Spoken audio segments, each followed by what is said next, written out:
जय Shriram Biren touch 939 YouTube channel को आपण मानक स्वागत जनाऊँगी।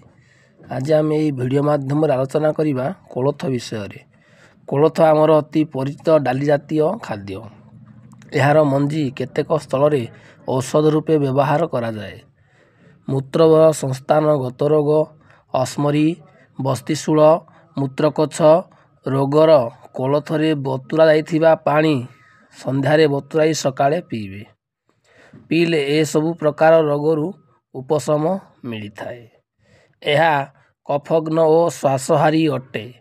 काश, श्वास और हिक्का को भल करे। शरीर में बेसी झाल उत्पन्न हेले कोलथ चूर्ण शरीर में लेप दिया जाए। पित्ताधिक व्यक्ति कोलथ बेसी खाइबा उचित नुहे। जदि वीडियोटी भल लगी ताले मो चैनल को लाइक करेंगे और सब्सक्राइब करने को जमा भी भूलें।